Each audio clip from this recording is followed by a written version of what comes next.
Yang pertama, perhatikan, Uwais Al-Qarani, Nabi di Madinah, dia di Yaman. Jarak jauh antara Madinah dan Yaman. Ya. Madinah harus ke Mekah dulu, baru ke selatan semakin jauh, baru ketemu Yaman, jauh. Sangat jauh. Ya. Terpisah antara Nabi dengan Uwais sangat jauh. Ya. Tentu tidak ada yang mengenal dia. Orang katakan, majhulun fil ard ma'rufun fis sama. Dia tidak dikenal di atas muka bumi, tapi terkenal di langit.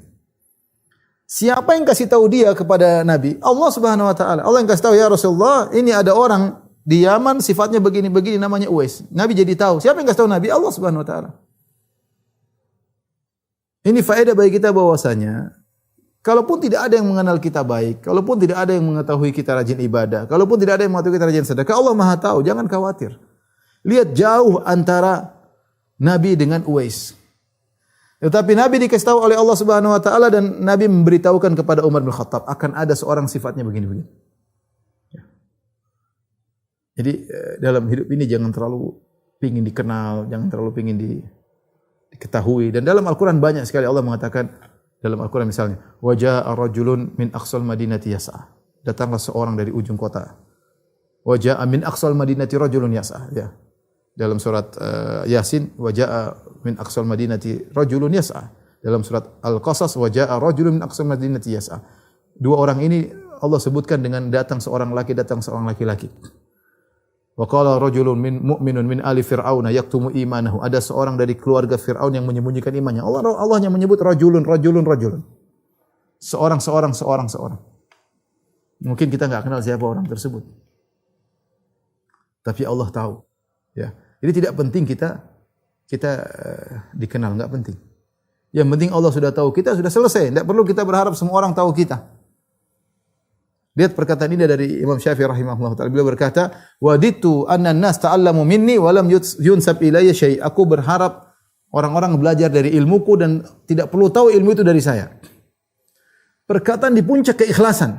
Aku ingin manusia semua belajar dariku, mereka tidak perlu tahu dari mana ilmu itu, bahwa ilmu tersebut dari saya. Kita ini banyak yang berpenyakit ya. Penyakit hati. Baru melakukan sedikit amal, pengen satu dunia tahu. Uwais Al-Qarani, lihat. Ya. Tidak ada yang tahu dia, tapi Allah tahu. Dan Allah kasih tahu kepada Nabi SAW, Nabi kasih tahu kepada Umar. Sampai-sampai tadi saya katakan, Rasulullah SAW ketika mensifati Uwais, dengan sifat yang detail, dan ini tidak pernah Rasulullah lakukan sebelumnya kepada selain para Nabi. Ya. Rasulullah pernah mensifati sebagian Nabi dengan sifat yang detail, tapi selain para Nabi, Rasul tidak pernah SAW tidak pernah mensifati seseorang sampai seperti itu. Namanya Uwais, ya, dari Yaman, dari Murad, dari Qoran. Dulu punya penyakit sembuh, punya ibu dia berbakti, luar biasa. Yang ketika Rasulullah SAW menyebutkan sifat-sifat ini, bukan asal ngomong, ini sifat-sifat spesial. Sifat-sifat spesial yang harusnya kita bersifat dengan sifat tersebut. Tapi di antara sifat Uwais Al-Qarani yang menjadikan dia spesial adalah dia berbakti kepada ibunya. Dia berbakti kepada ibunya. Wa kanat lahu walidah huwa biha barrun, kata Nabi sallallahu alaihi wasallam. Dia punya ibu dan dia berbakti kepada ibunya. Dia punya ibu dan dia berbakti kepada ibunya. Ini yang menjadikan dia sangat-sangat spesial. Jika tidak spesial, kenapa Nabi sebutkan khusus sifat ini? Sampai sebagian ulama mengatakan bahwasanya Uwais Al-Qarani tidak ketemu dengan Nabi karena sibuk berbakti kepada ibunya. Kayaknya tidak pas untuk ditinggalkan, sehingga dia sibuk. Padahal kita tahu keutamaan bertemu dengan Nabi. Bertemu dengan Nabi SAW, seorang menjadi naik level menjadi seorang sahabat. Sehingga ayat-ayat yang memuji sahabat akan dia juga dapatkan. Tetapi dia punya pertimbangan. Dia punya ibu yang tidak bisa dia tinggalkan. Dan dia tahu ayat-ayat yang menyuruh untuk berbakti kepada orang tua jelas. Maka dia memilih merawat ibunya atau menjaga ibunya daripada ketemu dengan Nabi SAW. Ya. Ini sifat yang menjadikan dia mulia. Ya, di antaranya berbakti sama orang tua. Makanya ikhwan dan akhwat, mumpung antum kalau masih punya orang tua masih hidup, jangan sia-siakan. Ya. Waktu terbatas. Ya, umur orang tua antum lebih singkat daripada kesibukan antum. Kesibukan kita nurutin kesibukan kita nggak bakalan pernah habis. Sibuk ini, sibuk anu, sibuk ini, sibuk anu, sibuk ini, sibuk anu. Sementara kita nggak punya waktu untuk berbakti sama orang tua. Mumpung orang tua masih ada, ya, silakan ya, raih kebaikan dengan sebanyak-banyaknya ya. Minta doa kepada mereka, minta restu dari mereka ya. Lihatlah Uwais Al-Qarani, dia menjadi spesial di antaranya karena berbakti kepada ibunya. Kemudian di antara hal yang menarik ya, Uwais Al-Qarani diuji oleh Allah Subhanahu wa taala. Di antara ujiannya dia terkena penyakit baras. Itu penyakit dulu orang mungkin zaman dulu mungkin merasa jijik atau apa ya. Zaman dulu ya. Dianggap sesuatu sehingga tapi subhanallah dia sabar dan dia berdoa kepada Allah Subhanahu wa taala untuk agar Allah menyembuhkan penyakitnya. Dia tahu bahwasanya la syifaa illa syifaa'uk. Allahumma anta syafi la syifaa illa syifaa'uk. Ya Allah, Engkau adalah Maha menyembuhkan. Tidak ada yang menyembuhkan kecuali dengan kesembuhanmu. Dan yang menakjubkan, dia berdoa, dia mengatakan, ya Allah sisahkan maudhi'a dirham. Ya Allah, kalau kau sembuhkan aku, subhanallah luar biasa husnudzonnya kepada Allah. Ya Allah, sembuhkanlah aku. Kalau kau sembuhkan aku, sisakan seukuran dirham di pusarku. Untuk apa? Untuk mengingat Allah Subhanahu wa taala. Uwais paham bahwasanya orang suka lupa dengan kenikmatan. Orang muda lupa dengan kenikmatan yang Allah berikan. Maka agar dia tidak lupa dengan nikmat yang pernah Allah berikan kepada dia, agar dia selalu menjadi hamba yang bersyukur, dia bilang sama Allah, ya Allah sisakanlah seukuran dirham. Dan Allah kabulkan. Menakjubkan ya. Berdoa kepada Allah, ya Allah sembuhkan, tapi sisakan seukuran dirham. Dan Allah kabulkan. Ini menunjukkan dia mujabud dakwah, dia adalah seorang yang dikabulkan doanya. Kita kenal sebagian sahabat mudah dikabulkan doanya, seperti Sa'ad bin Abi Waqqas. Mujabud dakwah, kalau berdoa mudah dikabulkan. Ternyata di kalangan tabi'in juga ada Uwais Al-Qarani.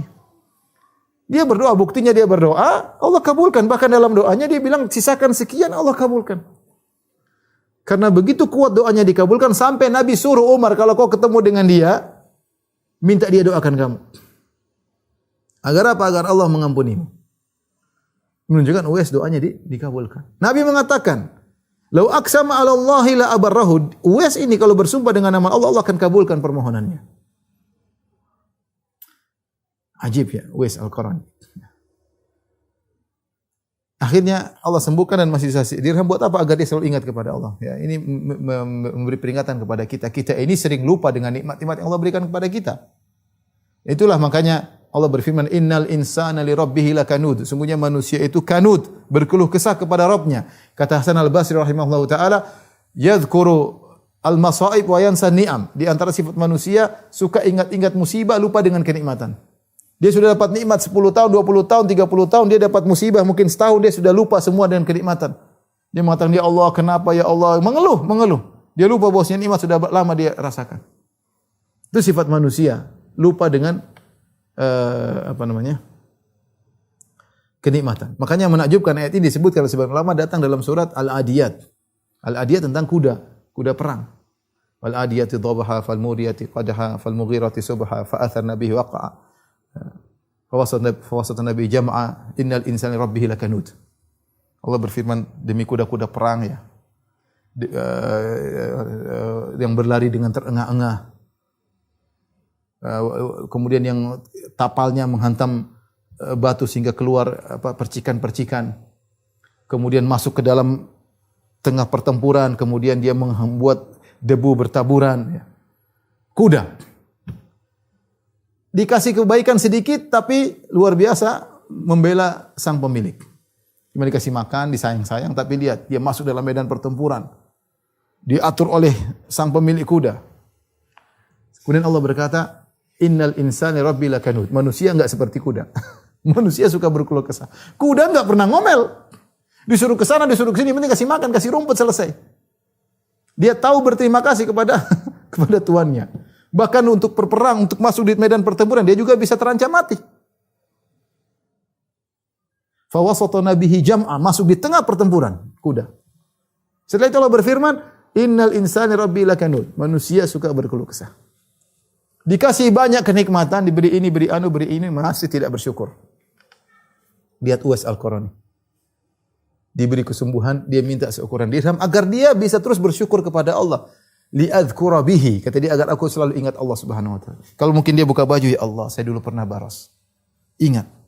Ya Allah, saya dulu lupa. Selalu ingat. Dia lihat dia tidak lupa. Ini strateginya Uwais yang sangat hebat supaya tidak lupa, karena manusia suka pelupa. Kita ini suka lupa dengan nikmat yang Allah berikan pada kita ya. Jadi masalah kita kadang baru ingat kalau nikmat tersebut dicabut. Ya, padahal banyak sekali nikmat yang kita rasakan. Kemudian di antara faedah dari kisah ini bahwasanya orang jangan terpedaya dengan penampilan. Lihat Uwais Al-Qarani. Apa? Taraknahu rathal hay'ah. Taraktuhu rathal hay'ah. Kami dapat ditinggalkan dia dalam kondisi orang miskin, tidak punya apa-apa. Sampai punya baju aja enggak ada, mau keluar ketemu orang enggak punya baju, sehingga kadang-kadang dia enggak keluar rumah. Mungkin dicuci dulu, tinggal nanti besok pakai lagi. Ajib, ini orang mulia, terkenal di sisi Allah. Allah kabarkan Nabi sallallahu alaihi wasallam tentang Uwais, dia enggak punya baju. Sampai ada yang mengatakan bahwasanya Uwais Al-Qarani menjadi mulia di sisi Allah karena dua amal yang sangat mulia. Yang pertama berbakti kepada orang tua, yang kedua at-takhaffuf minad dunya. Tidak bermewah-mewah dengan dunia. Secukupnya. Dan ini bukan berarti saya mengajak kaum muslimin untuk miskin ya, enggak ya, jangan salah paham ya. Ya. Kita butuh orang punya dana, Rasulullah SAW berdakwah butuh dana dan Rasulullah memanggil para sahabat untuk bersedekah, sering. Kita butuh dana, tetapi jangan masukkan ke hati, itu yang pertama. Dunia ini akan kita tinggalkan. Kita seperlunya kita punya kelebihan, ngapain kita simpan-simpan, udah kita untuk akhirat kita. Ya. Yang kedua terkhusus kepada kawan-kawan, saudara-saudara yang mungkin diuji dengan kekurangan ekonomi. Kita berharap mereka bersabar dan berakhlak mulia. Mungkin Anda enggak dianggap oleh orang. Uwais Al-Qarani juga ada yang anggap. Dia berbakti sama orang tua juga orang enggak ada yang tahu. Tapi Allah tahu enggak? Allah tahu. Ini sampel aja. Mungkin ada di antara kita orang-orang yang seperti Uwais, artinya dari sisi ibadah miskin tapi ibadahnya luar biasa. Baktinya kepada orang tua yang kita enggak kenal dan orang tidak ada yang kenal dia. Mungkin dia mau main Facebook aja enggak ada kuota. Tapi Allah kenal. Jadi hibur diri Anda, bos. Lihatlah ada orang sosok seperti Uwais, miskinnya enggak ketulungan, miskin banget. Sampai baju aja enggak punya. Anda miskin apa masih punya baju. Uwais enggak punya baju, mau keluar enggak ada baju. Tapi dia sabar, tetap berakhlak mulia, tetap beribadah kepada Allah, tetap memuji Allah Subhanahu wa taala. Anda tidak tahu di balik kemiskinan ini pahala begitu banyak yang Anda dapatkan. Sabar. Ya, kita kalau disuruh milih kita enggak pingin diuji dengan kesulitan, tapi ya pilihan bukan di tangan kita. Nah, kalau Anda kebetulan diuji seperti dalam kesulitan ekonomi seperti Uwais, maka lihatlah Uwais. Ingat ada orang miskin, super miskin seperti Uwais, terkenal di langit. Doanya dikabulkan. Luar biasa ya. Jadi, ikhwan, ini nasihat buat saya pribadi, buat kawan-kawan yang mungkin ada di antara kita Allah bukakan dunia, waspada ya, waspada. Jangan sampai dunia ini membuat kita berat nanti di akhirat. Buat kita sulit masuk surga. Buat kita bermasalah dengan banyak orang, waspada.